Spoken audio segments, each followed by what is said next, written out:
Hello guys, welcome back again to the channel echo point by Shubh Afzal. अब हम start करने जा रहे हैं अपनी नेक्स्ट वीडियो स्टार्टिंग की, और स्टार्टिंग में देखने जा रहे हैं हम आज मेथड्स ऑफ एक्सटर्नल रिक्रूटमेंट। आज जरा मैं थोड़े मूड में था, इसलिए मैं तो आपको व्हाइट बोर्ड पे वीडियो बना रहा हूं आज। तो चलिए, मेथड्स ऑफ एक्सटर्नल रिक्रूटमेंट में हमारे पास कितने मेथड होते हैं? बेसिकली 9 मेथड होते हैं, और उसकी शॉर्ट ट्रिक ये रही आपके सामने। नीचे देखिए, नीचे वहां नीचे नहीं देखना है, इधर नीचे देखना है। नीचे देखो, ये है उसकी शॉर्ट ट्रिक लर्न करने की। क्या है? डीसी एमसी रोली। देखिए, आपके लिए बहुत ही ज्यादा इजी ट्रिक बना दिया मैंने। डीसी एमसी रोली, इसका हर एलिमेंट आपकी एक हेडिंग को दर्शाता है, और मैंने ऑलरेडी आपके लिए मार्क कर दिया। जल्दी से स्क्रीनशॉट लो और दिमाग में बैठा लो। तो चलिए बेटा, सबसे पहले करते हैं डायरेक्ट रिक्रूटमेंट। डायरेक्ट रिक्रूटमेंट क्या होता है? आपने देखा होगा कहीं पे नोटिस बोर्ड पर कभी भी नोटिस लगा हुआ होता है, या फिर ढाबे वाले के पास जाओगे आप, ढाबे पर आपके बहुत सारे नोटिस लगे होते हैं, हेयर सलून में नोटिस लगे होते हैं। जनरली क्या होता है, एक ऑर्गेनाइजेशन के अंदर नोटिस बोर्ड पर नोटिस लगा दिया जाता है, और उस नोटिस पर लिखा जाता है 10 कारीगर की आवश्यकता है, 2 सेल्समैन की आवश्यकता है। चलिए, आपको बहुत अच्छा एग्जांपल देता हूं। आप जाते हो शॉपिंग करने के लिए, शॉपिंग करते हैं ना सब लोग, लेवाइस की पैंट खरीद के लानी है, स्पाइकर की शर्ट खरीद के लानी है। अगर वहां पर आप देखोगे तो उस आउटलेट के बाहर लगा होता है कि 2 सेल्स पर्सन आर रिक्वायर्ड। तो वही हमारा डायरेक्ट रिक्रूटमेंट होता है। जनरली किसके लिए होता है? इस अनस्किल्ड और सेमी स्किल्ड बंदों के लिए ये होता है डायरेक्ट रिक्रूटमेंट। याद रखना, केस स्टडी जब भी आएगी कि अनस्किल्ड के लिए कौन सा होता है मेथड हमारा, आपको डायरेक्ट रिक्रूटमेंट होता है। चलिए, अब नेक्स्ट की तरफ आते हैं। सी, दैट इज कैजुअल कॉलर। क्या होता है? आप ऑर्गेनाइजेशन के अंदर बैठे हो, आराम से चाय पी रहे हो और अखबार पढ़ रहे हो। अब एक बंदा आया, हाँ भैया जॉब है क्या? तो आप कहोगे भाई माफ कर, अभी नहीं है, बाद में आना। तो वो क्या करेगा? अपना सीवी और अपना रिज्यूमे आपके पास सबमिट करा देगा। अब अगर जॉब होगी तो आप उसको क्या करोगे? रिक्वायरमेंट कभी आने वाले टाइम में होगी तो आप उसको फोन करोगे, और फोन करके कहोगे भैया जल्दी आना, जो भी लाना 2 लाना, एक को साथ भी लाना। तो वही कैजुअल कॉलर होता है। क्या होता है? आप उसको कॉल करते हो जब रिक्वायरमेंट आती है, और फिर वो आ जाता है, और उसके अकॉर्डिंग आप उसकी जॉब पोजीशन फिल कर दो, तो कोई भी। चलिए, नेक्स्ट आता है एडवर्टीजमेंट। एडवर्टीजमेंट क्या होता है? हर बंदा एडवर्टीजमेंट देखता है। आज तक हमने करोड़ों एडवर्टीजमेंट देख लिए होंगे। दो टाइप के एडवर्टीजमेंट होते हैं जनरली।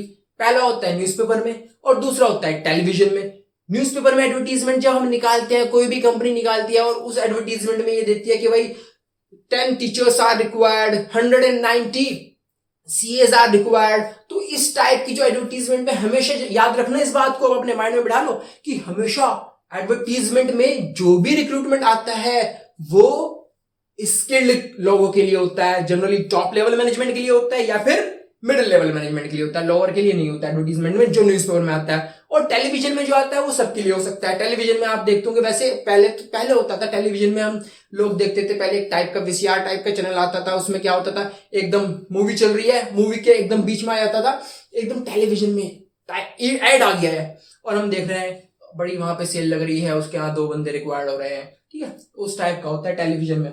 अब नहीं होता है वैसे ये। आजकल तो नया एडवर्टीजमेंट का जमाना आ गया है, फेसबुक व्हाट्सएप पता नहीं कहाँ कहाँ पर एडवर्टीजमेंट हो रही है। चलिए खैर, अब आते हैं हम अगले पॉइंट पर, that is employment exchange. Employment exchange government का सबसे बड़ा मेथड होता है एम्प्लॉयमेंट करने का। मतलब यहाँ पर एम्प्लॉयमेंट नाम के लिए होता है। क्या होता है? एक एक्सचेंज बना दी है। एक्सचेंज मीन्स एक ऑफिस बना दिया है। उस ऑफिस के अंदर हम जैसे गरीब लोग, हम जैसे अनएम्प्लॉयमेंट लोग आते हैं, आकर अपना रिज्यूमे सबमिट कराते हैं। अगर कोई रिक्वायरमेंट होगी, अगर कोई वैकेंसी होगी, तो हमें वो वहां पर फिट कर देंगे। होता क्या है यहाँ पर जनरली ये होता है कि कुछ लोग जो ऑर्गेनाइजेशन के अंदर, जो बड़ी बड़ी कंपनीज होती है, छोटी मोटी कोई भी कंपनीज हो सकती है, वो यहाँ पर आते हैं और यहाँ से अपना रिक्रूटमेंट उठाकर ले जाता है। क्योंकि यहाँ पर ये इन्होंने पहले से डेटाबेस कलेक्ट कर रखा है, और कंपनी आएगी, वो उसको डेटाबेस कलेक्ट करने की जरूरत नहीं है। वो कहेगी एम्प्लॉयमेंट एक्सचेंज को कि भाई आपके यहाँ 10 बंदे हैं, तो 10 बंदे मेरे को ऐसे भेज दो।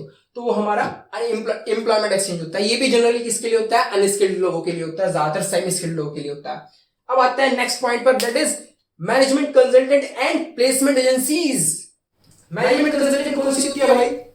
मैनेजमेंट कंसल्टेंट ये बहुत फेमस है आजकल के टाइम में। कुछ बेरोजगार लोगों ने मिलकर रोजगार देने की कोशिश की है, वही हमारा मैनेजमेंट कंसल्टेंट होता है। 2 मैं समझाता हूँ। जिसके पास रोजगार नहीं है, जिसके पास कोई जॉब नहीं है, उन्होंने अगर अपना ऑफिस खोल लिया, ऑफिस में क्या हुआ, एक प्लेसमेंट एजेंसी का बोर्ड लगा दिया, चिपका दिया, और फिर वहां पर लोग बाग आते हैं, जो हम जैसे बेचारे बेरोजगार दर बदर फिरते रहते हैं, वहां पर जाते हैं और देखते हैं यार प्लेसमेंट एजेंसी है तो भागो यहाँ पर आए, यहाँ पर अपना रिज्यूमे सबमिट करा दें कि भाई अगर यार कोई जॉब हो तो प्लीज, है ना। तो ये लोग क्या करते हैं, ये लोग ना पहले से ही सारा डेटाबेस कलेक्ट कर लेते हैं और ये एग्रीमेंट करके रखते हैं बड़ी बड़ी कंपनी से, किसी भी कंपनी से, किसी भी ऑर्गेनाइजेशन से, फर्म से, बिजनेस हाउस से, ये पहले एग्रीमेंट कर लेते हैं। एग्रीमेंट में ये देखते हैं कि भाई आपको कितने बंदों की रिक्वायरमेंट है, तो कहीं पर भी कोई रिक्वायरमेंट होती है तो ये इसको प्लेस करा देते हैं, इसीलिए उसका प्लेसमेंट एजेंसी हुई।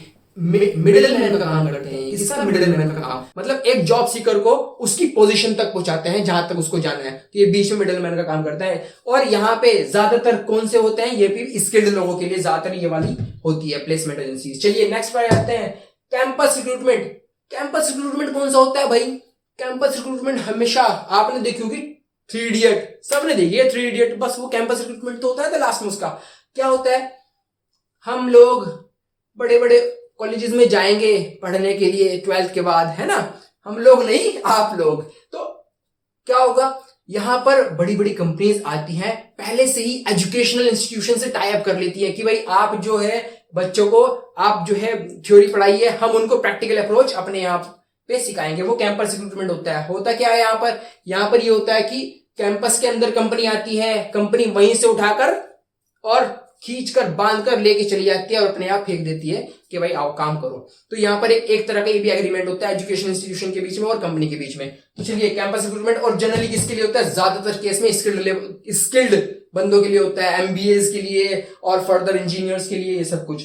क्या होता है इसके अंदर, कैंपस रिक्रूटमेंट के अंदर, तो इसके अंदर जो है जो बड़े बड़े हमारे जॉब सीकर्स होते हैं ना, वो प्लेस्ड हो जाते हैं, है ना। चलिए recommendation of employees. Recommendation of employees, अब ये बहुत अच्छा मेथड है और आज की डेट में सबसे बेस्ट मेथड ये माना जाता है और एक बहुत अच्छा फर्म के लिए होता है, किसी भी कंपनी के लिए बहुत अच्छा क्यों होता है, क्योंकि जो एम्प्लॉय ऑलरेडी काम कर रहा है हमारी फर्म में, उसको बोल दिया हाँ भाई तेरा कोई भाई भूई हो तो बता दे यार, यहाँ पे एक जॉब पोजीशन खाली है उसको भरना है, तो उसमें उसकी रिकमेंडेशन चलती है। या फिर वो खुद बोल देगा कोई कि बॉस यार कोई बंदा है मेरे पास, एक बहुत बढ़िया लड़का है, मजा आ जाएगा आपको रख के। तो वही क्या होगा, वो रिकमेंडेशन कर रहा है, प्रेजेंट एम्प्लॉय रिकमेंडेशन कर रहा है कि मेरे भाई को भी रख लो, तो वही होता है रिकमेंडेशन ऑफ प्रेजेंट एम्प्लॉय और उसको रख लिया जाता है, ठीक है। तो ये रिकमेंडेशन से रखा जाता है। अब आता है लेबर। लेबर कॉन्ट्रैक्टर में क्या होता है, लेबर कॉन्ट्रैक्टर एक आज की डेट में चल रहा है डायरेक्ट रिक्रूटमेंट की जगह, अब आजकल लेबर कॉन्ट्रैक्टर चल रहा है। क्या होता है लेबर कॉन्ट्रैक्टर के अंदर, देखो सुनो अच्छे से।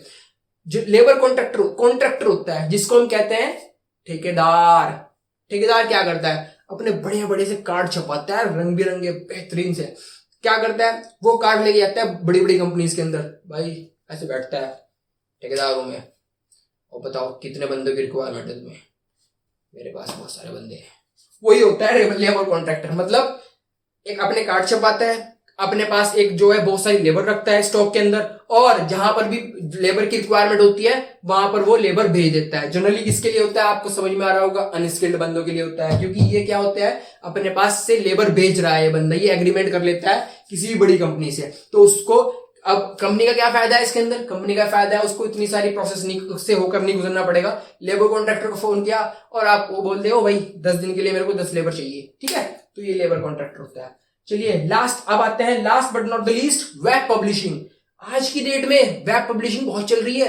वेब पब्लिशिंग पे हमने तो देखा है कि उस पे शादी.com, इसमें तो शादियां होती है, लेकिन वेब पब्लिशिंग पे क्या होता है, नौकरी भी मिलती है, जैसे कि naukri.com, monster.com।